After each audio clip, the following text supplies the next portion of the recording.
Valérie Expert, débat. Avec vous sur Sud Radio jusqu'à midi, on commente l'actualité avec aujourd'hui Pierre Jacquemin, rédacteur en chef de la revue Regard. Votre dernier livre, Ils ont tué la gauche aux éditions Fayard. Jean-Luc Touly, président du FRIC, le Front républicain d'intervention contre la corruption. Dominique de Montvalon, journaliste, politique, éditorialiste. Bonjour à vous. Et Éric Verhaeghe, entrepreneur et fondateur du blog politique Le Courrier des Stratèges. On va revenir sur ce dont on a commencé à parler hier, les aides à domicile.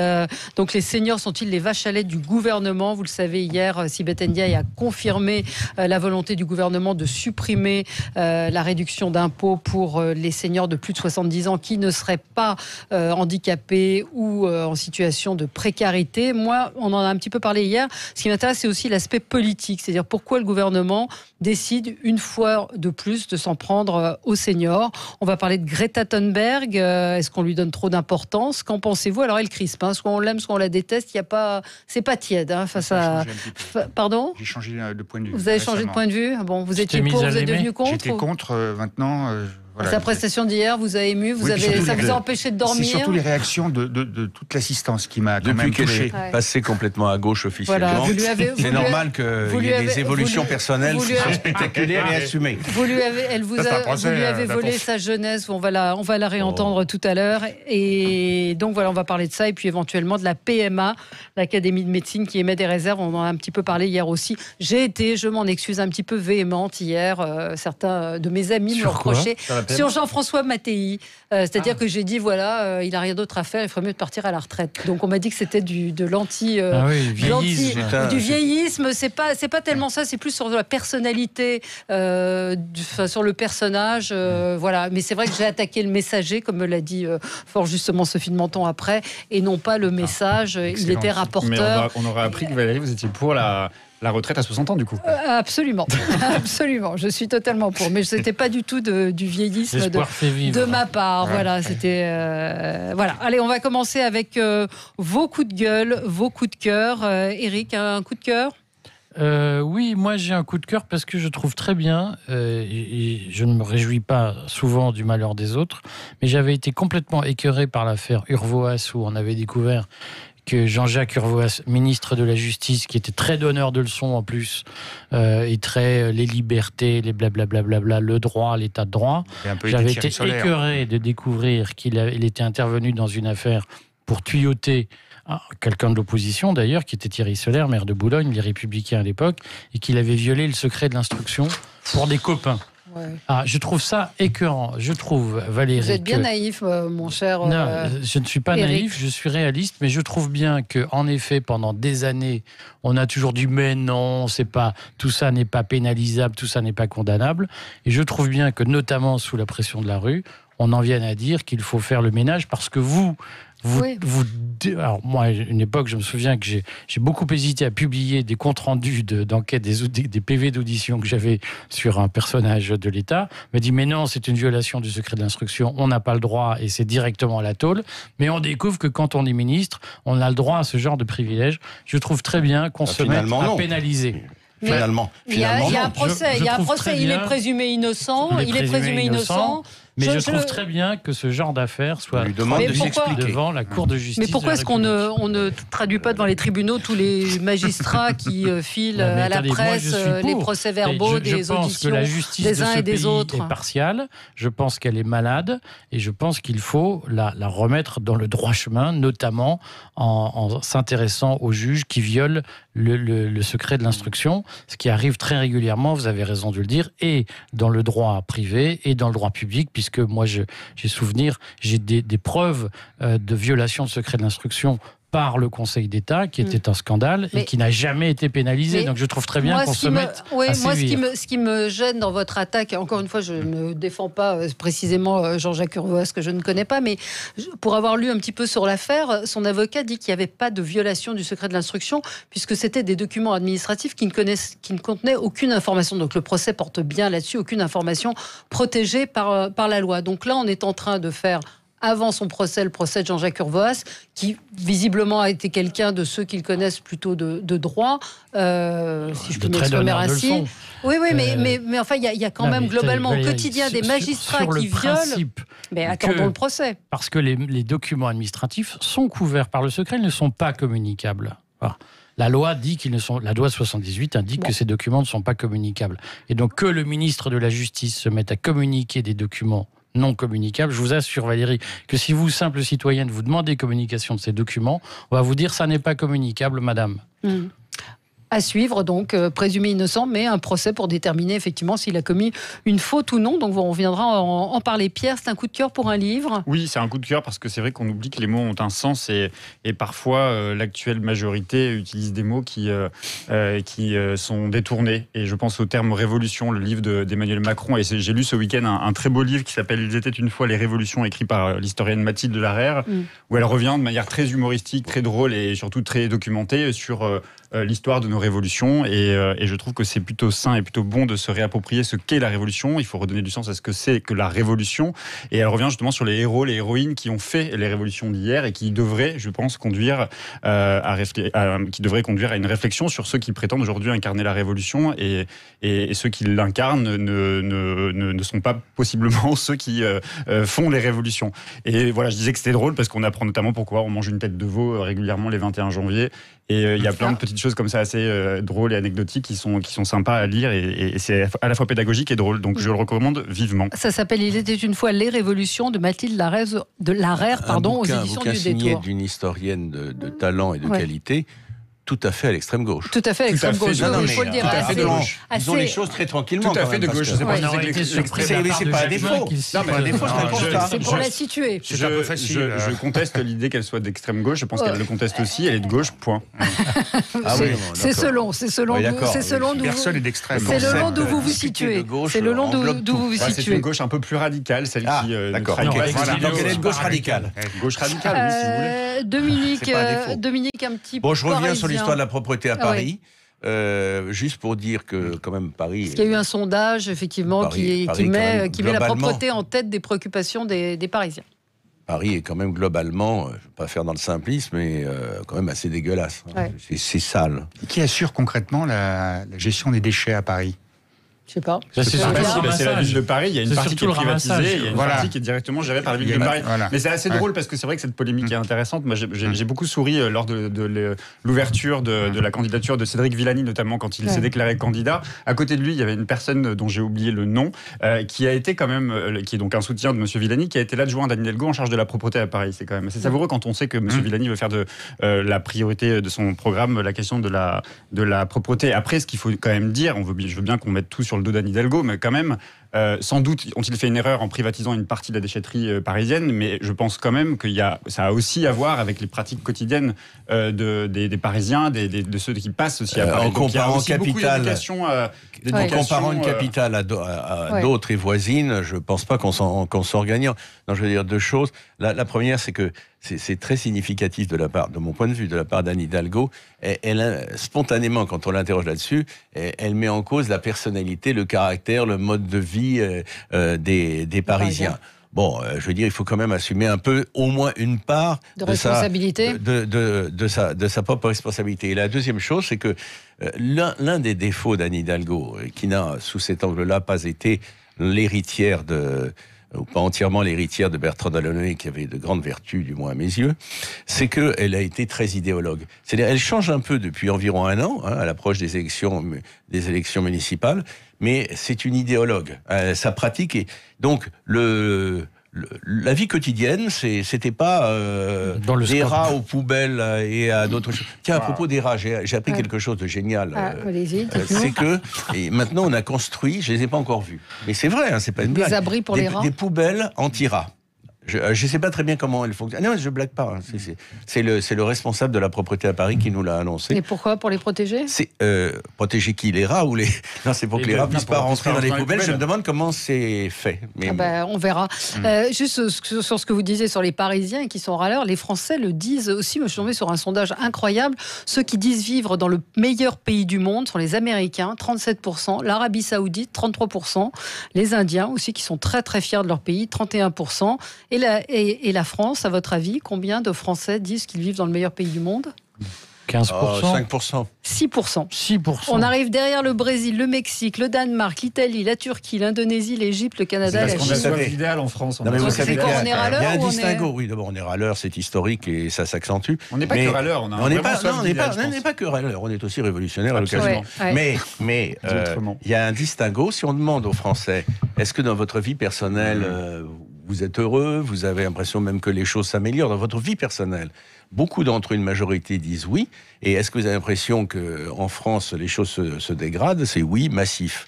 Bon. Donc il y a un distinguo entre la vie personnelle et les... En tout cas, juste un mot là-dessus. Moi, j'habite une Jean-Luc commune qui Toulet. s'appelle Vissou, qui est composée de 50% de terres agricoles, et on a un nombre d'incivilités, non pas des habitants, même s'il y en a quelques-uns, mais beaucoup de petites entreprises qui, au lieu d'aller à la déchetterie, parce que c'est payant, déversent largement dans des coins, évidemment, isolés. Alors, votre coup de cœur, je crois que c'est la première fois en 5 ans. Il se bonifie depuis hier. Depuis qu'il a entendu C'est Greta Thunberg. Non, ça on y reviendra plus tard. Non, c'est Irène Frachon, c'est l'affaire du Mediator. Et bon, alors je développe pas, vous le savez. Et la deuxième chose, c'est qu'il y a Edward Snowden qui a fait une demande au président de la République d'asile, parce que sa demande qui a été renouvelée en Russie vient à échéance début 2020. Et visiblement, la réponse est négative de la part de Jean-Yves Le Drian notamment. Et donc, nous sommes un certain nombre d'associations emmenées par Daniel Ibanez, qui est dans l'affaire Turin, sur les histoires de train, et qui est le directeur du Salon des lanceurs d'alerte qui va avoir lieu comme chaque année au mois de novembre à Paris. Salon des lanceurs d'alerte. Salon du livre des lanceurs d'alerte. Ah oui, pour être d'accord. exact. Là, on assiste à lancement d'alerte sur la perspective le salon salon du Je vous lanceur en prie, d'alerte. je vous en prie. Les salons, Et donc, on est Franck plusieurs à Egalson. signer cette lettre pour que le président accepte qu'une personne qui a violé des secrets, mais dans l'intérêt général, soit acceptée en France dans le droit d'asile. Eh ben, on verra si vous êtes entendus. Mais j'apprends qu'il y a donc ce salon. J'avais le salon de la poésie, le salon de la correspondance, le salon du polar, le salon du livre du lanceur d'alerte. Avec beaucoup de journalistes d'ailleurs qui viennent d'investigation, et qui a lieu toujours vers le 20 novembre, juste avant le congrès des maires de France, où là vous avez les sponsors, les multinationales. C'est à Paris, c'est à la Maison des Métallos à Paris, non? Voilà. Ah bah bravo. Mais là, je crois que cette année, ça va être à Montreuil. Allez, un petit mot, Jean-Michel Blanquer, qui ce matin trouve regrettable l'affiche de la FCPE. On en a parlé hier, promouvant l'accompagnement des sorties scolaires par les femmes voilées. Mon voisin. Voilà. Pourquoi? Je trouve ça drôle, cette affiche. Ah, drôle? Ouais, j'ai trouvé que les parodies étaient drôles. La subversion par Bouvet, Laurent Bouvet, était très drôle. Oui, non, Laurent Bouvet a relayé un certain nombre de parodies de cette affiche, mais l'affiche en elle-même, c'est un vrai sujet. On est d'accord que l'affiche. Donc le mot regrettable est très politiquement correct. Non, c'est. Non, mais je pense en effet qu'aujourd'hui, et c'est l'inversion qu'il y a eu en 100 ans. Il y a 100 ans, la laïcité, c'était étatiser l'enseignement contre la religion.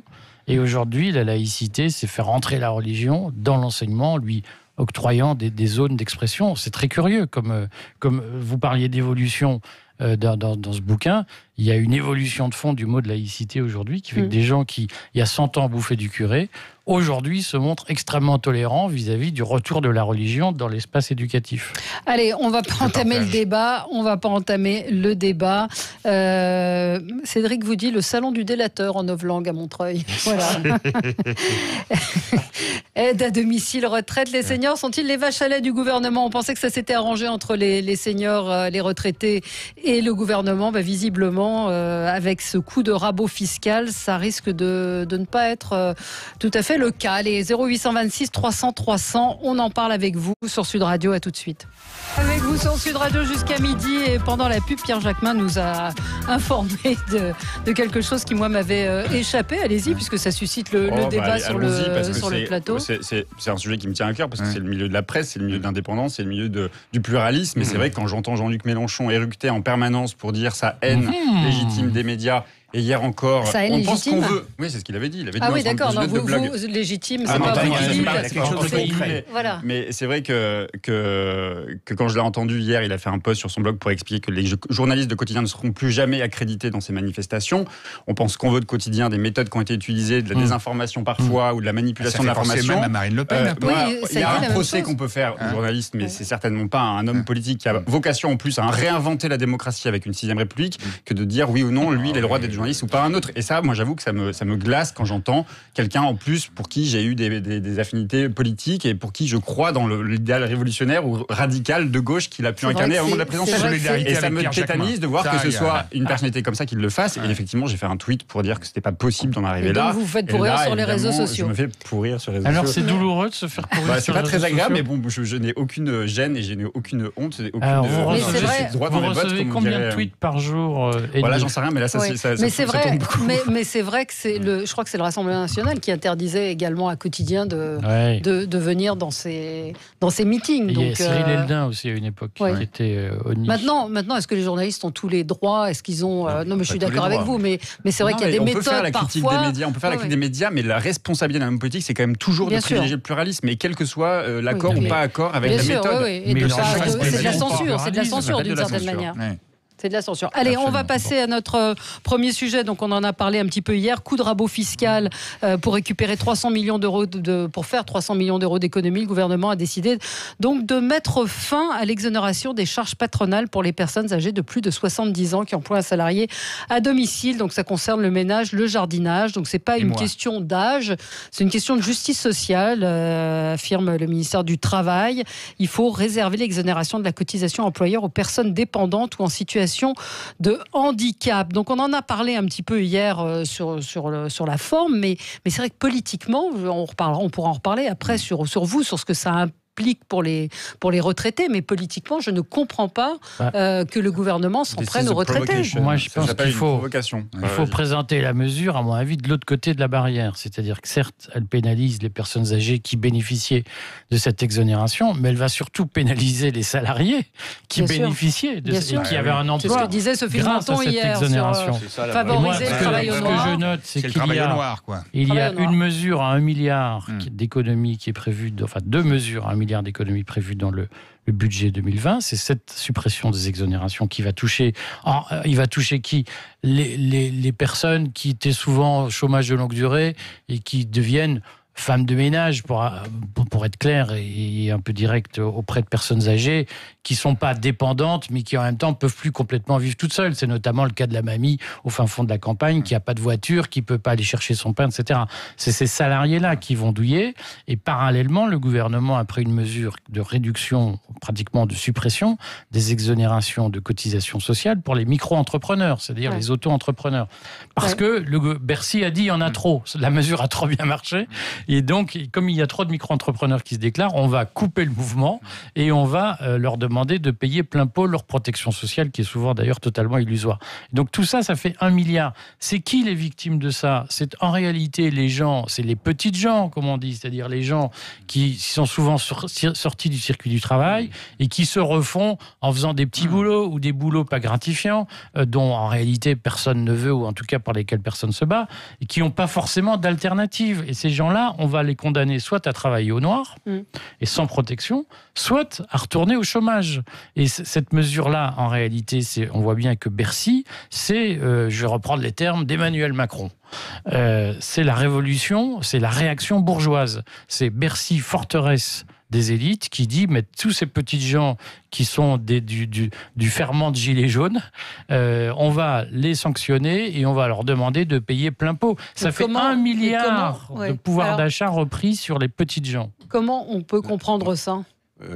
D'abord, de toute façon, dès qu'on rabote, le mot n'est pas convenable, paraît-il, mais qu'on rabote une mesure quelconque, de toute façon, c'est forcément des cris, et pourquoi moi, et pourquoi pas les autres et tout. Mais dans cette affaire-là, je partage totalement votre analyse, sauf la fin là mais non, mais sauf la fin sur les gilets jaunes. C'est pas la peine d'en passer par les gilets jaunes une fois de plus. On peut, mais moi j'en passerai pas par là. Je pense que là on voit une illustration d'une bagarre interne au macronisme entre alors on peut le dire de deux façons, entre le Macron de l'acte 1, c'est encore toujours le Bercy acte 1, et le Macron de l'acte 2 qui est retombé sur terre et qui invite difficilement parfois ses mandants, ses supporters, ses troupes, les dirigeants, même ses ministres, à faire preuve, c'est extraordinaire le mot qui revient sans arrêt maintenant, d'humilité, de compréhension.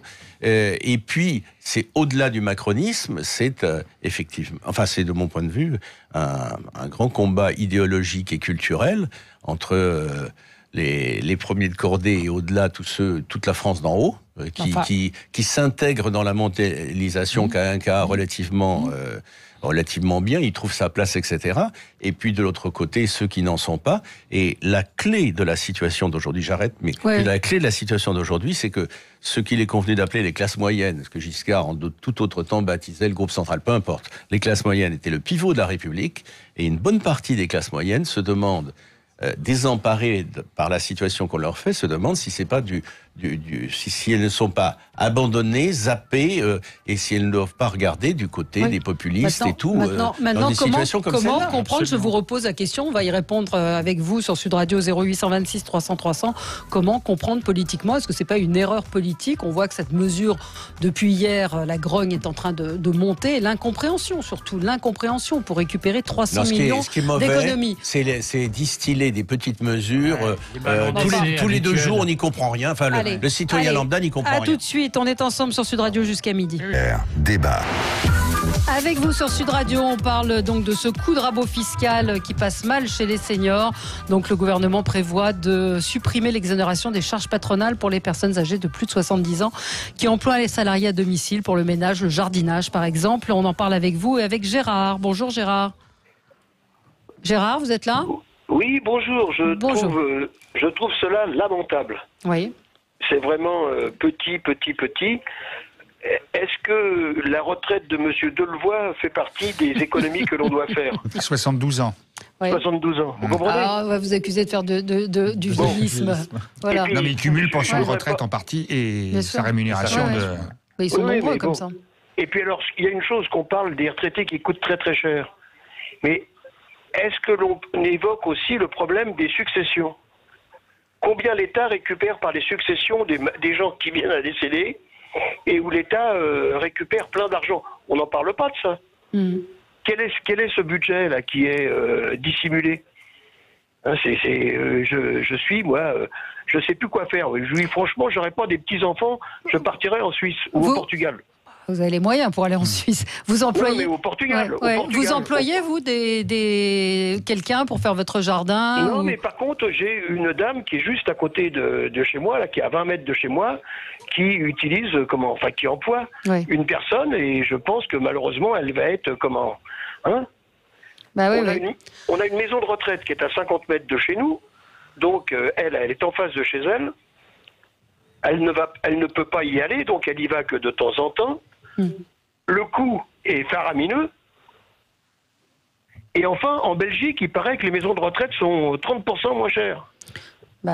Oui, je sais pas, mais en tout cas, c'est vrai vous êtes nombreux à vous indigner de cette mesure. Encore une fois, politiquement, Pierre Jacquemin, comment on peut comprendre que le gouvernement, parce que je vois les gens disent prenez l'argent où il est, les niches fiscales, c'est ce que dit Thierry. On comprend pas. Politiquement, je trouve que ça ressemble fortement à une provocation. Après, il faut quand même... Ils n'ont pas besoin de provocation, vu l'état... je pense qu'ils n'ont pas encore compris. En même temps, je pense qu'ils assument ce qu'ils sont. C'est-à-dire qu'à un moment donné, il faut arrêter de penser que tous les hommes politiques ou toutes les femmes politiques ont pour objectif de réduire les inégalités. Non, augmenter les inégalités, c'est un projet politique. Emmanuel Macron a ce projet politique. Aujourd'hui, toutes les décisions qu'il prend augmentent les inégalités. Et quand il nous fait des grands discours sur, quand il y a eu la mobilisation dans les EHPAD, notamment quand il a été question justement de la question du 4e âge, de la question de la dépendance, où il en a fait sa priorité, il a même annoncé une grande loi à venir sur la question du grand âge et de l'autonomie, ça va à rebours, ce genre de décision, ça va à rebours avec l'idée même qu'il faudrait justement que la société prenne en charge les personnes âgées, les personnes dépendantes, pour les accompagner dans la fin de vie. Il n'y a pas que les personnes qui sont âgées qui ont besoin à des personnes qui les accompagnent au quotidien pour des tâches ménagères, pour des tâches d'accompagnement parce que les personnes ne peuvent pas se déplacer. Tout le monde a connaissance dans sa famille de personnes qui sont même pas en capacité parfois de faire appel justement à des gens qui viennent les aider. Donc pour ceux qui aujourd'hui en ont la capacité, on fait quoi? On leur retire un droit qui est le leur, ou en tout cas une possibilité qui est la leur de recourir à des personnes à domicile. Donc on augmente les inégalités entre les foyers modestes et les foyers les plus riches, et par ailleurs on augmente le coût du travail. Le coût du travail a augmenté de 9 à 10% avec une telle mesure. Donc plus personne dans les foyers modestes qui devraient pouvoir avoir besoin de gens qui viennent les aider pourront recourir à ces dispositifs. Donc oui, il faut arrêter de penser que Emmanuel Macron a pour objectif de réduire les inégalités. Non, toutes ces décisions contribuent à augmenter les inégalités. Et par ailleurs, je finis juste pour répondre à votre question, Valérie, parce que la question me paraît essentielle.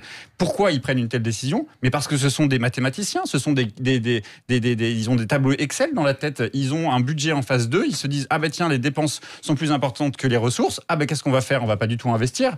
On va faire en sorte que les dépenses, ça rentre dans le cadre des dépenses. Non, ce ne sont pas des mathématiciens, ce sont des technocrates hors sol. Si vous voulez, ce sont des technocrates, c'est exactement ça. Les technocrates de Bercy leur ont dit il faut faire ça, Macron a arbitré, et voilà. On croit revenir aux premiers mois du jour. Alors attendez, on a un auditeur qui nous dit je suis jardinier, la solution va être simple, tout au black et basta. Ah oui. Justement, je suis concerné directement. D'abord parce que ma mère est dans un EHPAD, et d'autre part, j'ai 2 emplois à domicile.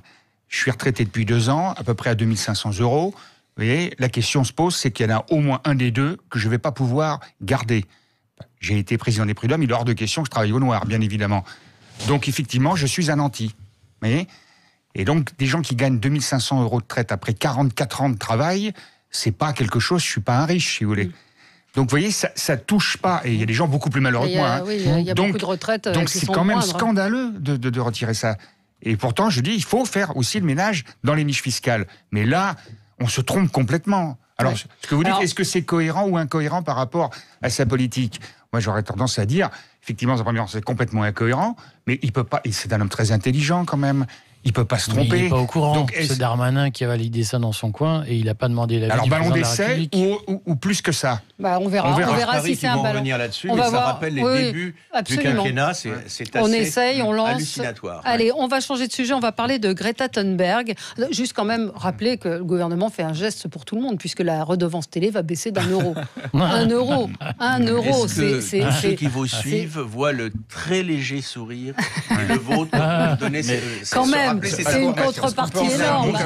Moi, c'est une bonne nouvelle parce que j'ai été condamné 2 fois au tribunal correctionnel à 1 € symbolique, donc ça va m'arranger. Ah ben voilà, vous pourrez payer cette condamnation sur la baisse de la redevance d'1 €. Mais effectivement, c'est un symbole où on se dit tiens, ils font des cadeaux aux Français, ils vont gagner 1 €. Mais il faut savoir quand même que la redevance française est quand même une des moins importantes sur l'échelle européenne et que l'audiovisuel public français est un des moins dotés de la planète. Et des plus inefficaces. Oui. Et je ne sais pas si c'est un des plus inefficaces. Il ne faut pas aller bien loin pour savoir quand même que certaines antennes sont quand même plutôt en bonne santé et qui produisent plutôt des bons projets, des bons dossiers. Non, mais la gestion, juste pour finir là-dessus, c'est aussi. Non, mais ce que je veux dire, c'est que derrière, il y a une grande réforme de l'audiovisuel public et à mon avis, tout ça n'est pas sans lien sur la population. Alors, Greta Thunberg, qu'en pensez-vous? 0826 300 300. Alors, après l'avoir adulée, idolâtrée, maintenant, on voit que la République En Marche est un petit peu gênée aux entournures. Ce matin, les ministres étaient de sortie. Ce matin, Brune Poirson disait que voilà, quelles sont les solutions qu'elle met sur la table, je ne sais pas. Donc, on commence à la trouver un petit peu moins intéressante, cette jeune femme. Je vous propose de réécouter son vibrant plaidoyer hier. Je ne devrais pas être ici. Je devrais être à l'école, de l'autre côté de l'océan. Vous avez volé mes rêves, mon enfance, avec vos mots vides de sens. Et pourtant, je suis l'une des plus chanceuses. Des gens souffrent, des gens meurent. L'écosystème tout entier s'écroule. On est à l'aube d'une extinction de masse et tout ce dont vous pouvez parler, c'est d'argent et de croissance éternelle. Voilà, je vous rappelle que Greta Thunberg a porté plainte contre 5 pays, dont la France, pour inaction. Il n'y a ni les États-Unis ni la Chine qui sont les plus gros pollueurs parce qu'ils n'ont pas signé la convention de la COP21. Mais elle est accompagnée d'associations aussi. Elle est accompagnée d'associations, effectivement. Donc ce matin, je vous cite Brune Poirson qui a raison. Elle dit c'est bien, c'est important, elle mobilise. Quelles sont les solutions qu'elle met sur la table? Elle dit je ne crois pas qu'on puisse mobiliser la population avec du désespoir, presque de la haine et en montant les gens les uns contre les autres. Mais elle dit que voilà, on a besoin qu'elle nous pousse dans le 21e siècle. Qu'est-ce que vous en pensez, les uns et les autres de ça? Alors, je sais que vous aviez, Éric Verhaeghe, eu un coup de gueule une fois sur l'utilisation des enfants. Oui, non, mais alors moi, en fait, je vais vous dire, je suis complètement passé à côté du phénomène Greta Thunberg. Je ne comprends pas pourquoi elle suscite soit un tel engouement, soit une telle haine. Cette fille est une opération de communication, en effet, où on utilise un enfant comme cheval de Troie pour défendre un tas de causes dont on ne sait pas très bien jusqu'où elles vont ou qui les agite. On constate qu'en effet, les États-Unis et la Chine ne sont visiblement pas les obsessions de Greta Thunberg, et c'est plutôt les pays bons élèves qui l'intéressent et qu'elle attaque. Donc moi, je suis totalement estomaqué par l'espèce d'infantilisation de l'opinion publique qu'on nous propose. Alors maintenant, c'est les enfants rois qui viennent nous traîner devant des tribunaux pour expliquer vous ne faites pas bien les choses. Et je pense que cette opération, je suis convaincu qu'il y a un sujet écologique sur la planète qu'on ne découvre pas, mais je pense qu'il est totalement instrumentalisé de façon émotionnelle et avec des visées d'infantilisation de l'opinion publique pour faire passer des intérêts extrêmement compliqués auxquels je n'y comprends que goutte. Et ce qu'on me dit, c'est qui est derrière elle, c'est la question que vous posez. Qui est derrière elle? Qui paye ses avocats, nous dirait sur le Facebook de Sud Radio. Qui paye tous ces voyages. Et donc moi, je pense qu'il faut démonter cette opération de communication, mais dans le souci d'une écologie raisonnée. Il ne s'agit pas de dire vive la pollution. Il faut que la France se soit pris une baffe hier pour que enfin on commence, le enfin est peut-être de trop, mais que on commence à réfléchir et à se poser des questions sur qui est Greta Thunberg et l'opération est bien montée. Jean-Luc Touly. Il y a quelques jours, j'aurais exactement dit à peu près la même chose qu'Éric. Et surtout par rapport à sa venue à l'Assemblée nationale, où lorsqu'on lui a demandé le CETA, c'était le jour même du CETA, elle a botté en touche. Donc c'est ça qui me gênait beaucoup. Et qui est derrière elle et son voyage en bateau, etc. Il y avait des choses qui me gênaient beaucoup. Maintenant, son discours et les applaudissements surtout unanimes de l'ensemble de la salle dans une hypocrisie absolue, quand même à mobiliser effectivement les jeunes un peu partout dans le monde et au-delà, je pense, il n'y a pas que les jeunes. Et puis les jeunes font partie de familles où il y a des personnes comme nous, 30, 40, 50, 60 ans. Et tu disais tout à l'heure, j'en avais peut-être pas totalement conscience. Moi, j'étais aussi à Europe Écologie. C'était aussi beaucoup de discours, surtout quand on voit certaines carrières de certaines personnes. Je pense que quand même, ça fait réfléchir. Et donc, quand je vois Brune Poirson, qui était une collègue de Veolia Environnement, donc elle était aussi chez Veolia pour l'environnement, je me dis, ça porte quand même quelque chose. Ça dérange, et quand ça dérange, ça va dans le bon sens. Donc, pas toujours. Pas toujours. Pas toujours. On peut se poser des questions. Mais je me pose toujours ces questions. Sur le phénomène, mais le discours qu'elle a fait, c'est quand même, on sent qu'il y a une sincérité. Je ne sais pas si elle l'avait préparé. C'est archi préparé. C'est archi préparé. Mais oui, mais enfin, du théâtre avec M. Macron et certains autres, on en a tous les jours. Là, c'est du théâtre qui me touche plus que celui de Macron. Je ne devrais pas être là, je devrais être à l'école de l'autre côté de l'océan. C'est ce qu'elle a lu. Elle a lu un texte, donc c'était préparé. Oui. Comment osez-vous? Vous avez volé mon rêve, mon enfance. Mais oui, qu'elle retourne à l'école. Mais les jeunes qui descendent dans les rues un peu partout dans le monde, c'est quand même... J'entends souvent cet argument qu'elle retourne à l'école. J'ai l'impression quand même que si on est d'accord que l'école est censée éveiller les consciences, préparer les gens à vivre dans la vie active et préparer aux grands enjeux de demain, j'ai l'impression que l'école a été plutôt un succès pour elle. On devrait s'en réjouir. Par ailleurs, on dit que son discours a été préparé. Il n'a pas été plus préparé que celui d'Emmanuel Macron, qui a manqué aussi beaucoup de spontanéité. Moi, il m'a un peu ému, le discours de Greta Thunberg, je suis désolé.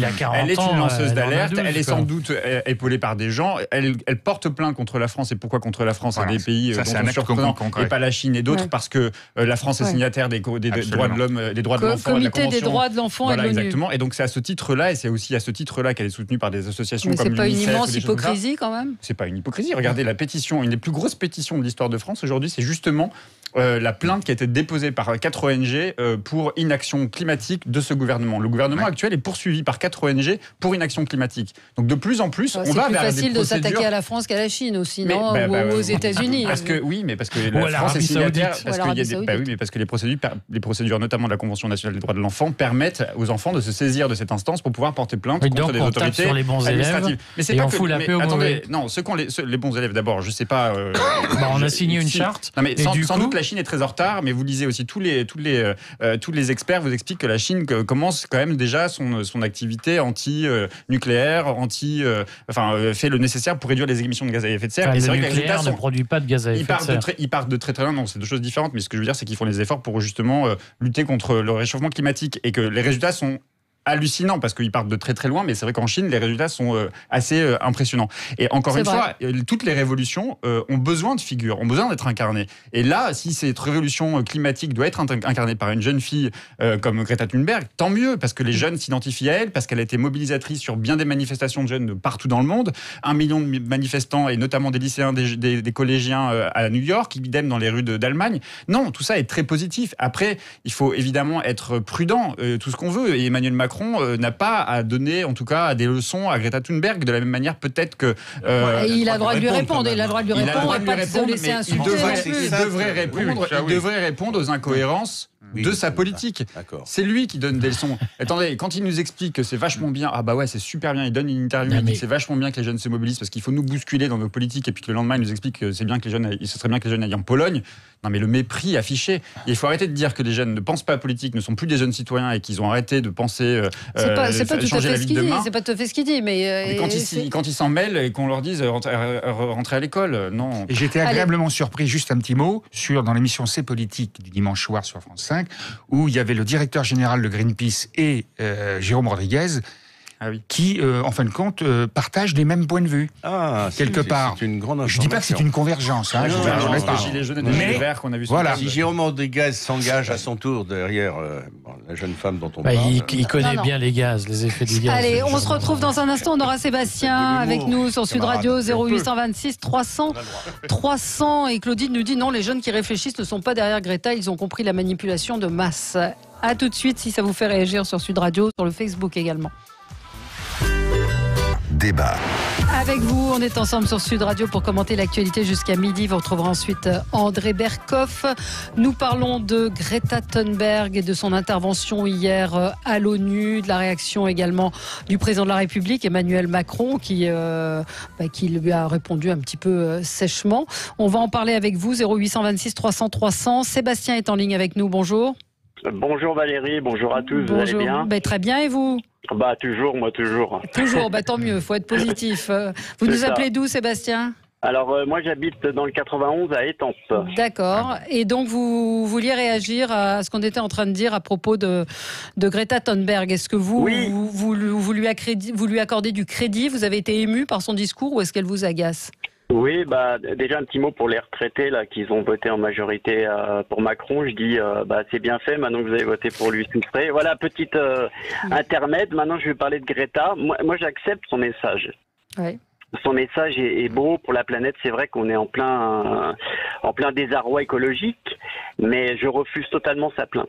Déjà, elle n'a pas apporté plainte contre la France et je voudrais savoir d'où vient son fric derrière. Déjà, faut se poser les bonnes questions. Ensuite, ce qui me gêne un peu, c'est tout l'auditoire de politiques qui applaudissent, qui ont les larmes aux yeux, alors que c'est eux qui nous ont mis dans ce système capitaliste qui ruine totalement la planète. Par exemple, Monsieur Macron, il y a deux choses à faire. Il refuse les traités de libre-échange. Tout de suite, là, il dit non, c'est bon, on arrête. Il faut arrêter tout de suite de faire mettre des paquebots sur la mer qui polluent, qui sont même pas taxés. Il suffirait de mettre 2-3 applications comme le télétravail obligatoire. Vous voyez ? Et les règles de cabotage qui existent, tous les pays de l'Est qui viennent en France ramasser le boulot, qui roulent à vide, etc., etc. Enfin, là, tout de suite, il y a des applications d'urgence à faire, il ne les fait pas. La seule chose qu'ils savent faire, c'est augmenter les taxes, l'écologie punitive et je dirais le manque total de dialogue. Alors la petite Greta, moi je l'aime bien, elle est très charmante, elle est très intelligente, mais ce qui se cache derrière me gêne un peu et la réponse qu'on lui fait est totalement inacceptable. Voilà, elle parle pas aux bons interlocuteurs, je pense. Bon, bah merci de votre appel. Ouais, j'ai envie de dire la question est légitime, savoir qui est derrière Greta Thunberg, mais visiblement notamment ceux qui financent sa campagne de son procès contre les États, ce sont des grandes ONG type UNICEF. C'est pas non plus des gens qui ont des intérêts économiques financiers à défendre. C'est pas non plus l'énergie et les grandes entreprises de l'énergie éolienne qui sont derrière elle. Donc tout de même, il y a quand même un truc absurde de sa part d'attaquer la France et d'attaquer les 5 pays qui ont effectivement ratifié cette convention au nom du fait qu'on ait ratifié. C'est-à-dire qu'elle dit en gros, on peut les attaquer parce qu'elles sont dans la convention, mais la Chine, les États-Unis, on n'y touche pas. Je pense que d'abord, il s'agit de dire que les pays qui se sont engagés dans la COP21 ne respectent pas les engagements qui sont les leurs. Quand vous voyez que la France part au Kazakhstan pour aller négocier 300 000 mètres carrés 300 hectares de mètres carrés de forêt pour développer une usine d'extraction d'uranium, les engagements ne sont pas tenus. Quand vous voyez que une partie de la Guyane française va être déforestée parce que justement il y a un projet de mine, c'est ça qui c'est les contradictions qui sont pointées. Et encore une fois, il y a Greta Thunberg, mais il y a toutes les ONG qui se sont mobilisées. Il y a plus de 2 millions de pétitionnaires. C'est un record historique de gens qui se mobilisent pour dire le gouvernement est responsable du réchauffement climatique. Et les grands discours qui consistent à dire on a fait la COP21 et regardez, nous on signe et pas Monsieur Trump, alors que Trump ne signe pas et nous on signe. Non, tout ça est du flanc. Et donc du coup, à un moment donné, il faut qu'il y ait des gens, il faut qu'il y ait des structures qui effectivement portent plainte. Quand à un moment donné, il n'y a plus que la justice pour rendre compte, oui, on saisit la justice. Dominique, sur la jeune Greta, je dois dire que le mot qui me vient à l'esprit quand elle est intelligente, elle est intéressante, elle ne dit pas des bêtises ou des sottises, mais c'est une impression indéfinissable de malaise. Et je pense que quand elle aura 35 ou 40 ans, elle publiera un livre que nous lirons, si nous le pouvons, si nous sommes là. Je pense dans un an, même pas dans 6 mois. Non, je fais exprès de dire dans 35, quand elle aura 35 ou 40 ans, c'est-à-dire quand elle sera devenue plus âgée, qu'elle aura vécu différentes choses, etc., y compris ce qu'elle vit actuellement, ce qu'elle incarne actuellement, et elle nous racontera elle-même son parcours. Aujourd'hui, le problème pour moi est qu'est-ce qu'elle voit, entend-elle dans l'oreillette, Parce qu'il y a quelque chose, c'est de là que vient mon malaise. Alors maintenant, ce qui m'a intéressé beaucoup plus que toutes ces Greta, etc., même s'il y a un peu sa part dans le déclenchement, c'est ces manifestations avec énormément de jeunes, de familles, et à propos du climat, c'est un mouvement qui va s'amplifier, qui est déjà très fort, qui va s'amplifier, et c'est un changement d'époque et de monde dans le monde des idées. On s'en rend compte, moi le premier d'ailleurs, à moitié, mais on change d'époque, on change tous de cerveau. C'est une prise de conscience, elle est tardive, elle est tout ce qu'on veut, mais ça va devenir irrésistible. J'espère que Greta n'y fera pas obstacle. Et puis je pense que les manifestations vont effectivement perdurer et s'amplifier, mais que comme moyen d'action, la justice en est une. C'est un moyen de médiatiser, c'est un moyen de mettre les personnes devant leurs responsabilités. Mais est-ce qu'elle s'attaque aux bonnes personnes ? C'est la question qu'on peut... Elle s'attaque à des bonnes personnes, mais il en manque beaucoup. Et surtout, les principaux. Mais ça ne veut pas dire que ça ne va pas se faire, ou que des associations ne vont pas le faire. Moi, ce que je trouve dommage, c'est qu'une fois de plus, on aborde le sujet par l'émotion. On ne dit pas clairement aux gens vers où on veut aller. Donc, je ne sais pas si tout le monde a bien compris que la finalité des discours sur l'environnement, notamment ceux de Thunberg, c'est de dire aux gens, vous mangez des ananas, vous en aurez plus parce que ça produit un bilan carbone extravagant. Vous allez manger des pommes et plus d'oranges, ou en tout cas beaucoup moins d'oranges. La nourriture, le prix de la nourriture va fortement augmenter. Et par ailleurs, le système de la maison à 20 km du centre-ville avec le jardin, ça va être fini parce que ça va coûter trop cher. Je ne sais pas si on a clairement dit aux gens que la finalité du discours sur l'écologie, c'est quand même d'abord un extraordinaire changement de mode de vie et d'une façon ou d'une autre, quelque chose qui s'appelle la décroissance. Et ce qui me gêne dans ces discours, c'est que les gens ne font pas le lien, et on parlait de Jérôme Rodriguez tout à l'heure des Gilets jaunes. Je ne sais pas si tous les Gilets jaunes qui soutiennent ces parents l'écologique ont bien compris que derrière les gens qui habitent à 20 km des centres-villes ou à 50 km de leur lieu de travail et qui vont tous les jours en voiture, ce sera fini. où ça coûtera les yeux de la tête. Je ne sais pas si on l'a bien expliqué. Il y a aussi ça. autre chose, me semble-t-il, j'ai le sentiment que cette jeune Greta, c'est un peu comme si c'était le porte-drapeau, je dirais presque le Premier ministre que c'est choisi un gouvernement des associations. Du mouvement associatif. Parce que c'est pas grave. Non, mais c'est pas scandaleux, mais c'est là que je disais il y a quelques instants, je ne suis pas le premier ni le seul. J'aimerais que les cartes tombent sur la table, non pas du tout pour malmener cette jeune Greta, mais c'est pas possible de rester dans ce flou qui n'est pas artistique. Encore une fois, je pense que les grandes révolutions ont besoin de symboles, ont besoin d'être incarnées. Donc si c'est elle, tant mieux. Si c'est d'autres, c'est bien. Mais juste quand même, moi j'ai envie de revenir sur ce que disait Brune Poisson ce matin, parce que je trouve quand même que on sous-estime quand même ce qui nous attend, j'ai l'impression. Et notamment de la bouche de la ministre de l'écologie, ça me paraît un peu embêtant quand elle dit qu'effectivement, il faut arrêter ce climat anxiogène. Pardon, mais quand les scientifiques vous expliquent que la moitié de l'humanité aura disparu dans les 20-30 prochaines années... il y a anxiogène et anxiogène. Il y a cette fille qui dit... c'est vrai. Le climat est épouvantablement anxiogène et pas seulement sur ce terrain-là. C'est anxiogène, évidemment. C'est notre monde, c'est encore le droit de vivre. Non, mais c'est la survie de l'humanité qui est en question. Quand on écoute les scientifiques, il y a matière à être inquiet. Donc oui, il y a matière à être inquiet. Oui, il y a matière à utiliser de tous les recours, que ce soit juridique, de mobilisation dans la rue, de faire de la politique et d'envahir les entreprises. Il faut agir, mais et c'est ce qu'a dit le président de la République. Des actes. On ne peut pas laisser notre jeunesse passer tous ces vendredis à manifester. Moi, j'ai trouvé que la phrase était... Il devrait se positionner, c'est un exemple, sur le stade de foot du Qatar, qui va être ventilé, etc. Et alors, le rapport sans avec parler des ouvriers qui sont morts pour faire tout ça, avec le rôle de Platini. Bon, tout ça est pas clair. Et donc, effectivement, et de Zidane. Donc, c'est la société un peu du fric. Et effectivement, elle nous fait réfléchir. Je suis d'accord. On aura l'occasion d'y revenir. Qu'est-ce qu'il y a derrière ? C'est les questions que posent tous nos auditeurs. Tous les auditeurs de Sud Radio posent la question. Merci à tous les quatre. Merci à vous, auditeurs de Sud Radio, d'avoir été avec nous. Dans un instant, c'est André Berkoff qui sera là avec vous. Très bonne journée sur Sud Radio.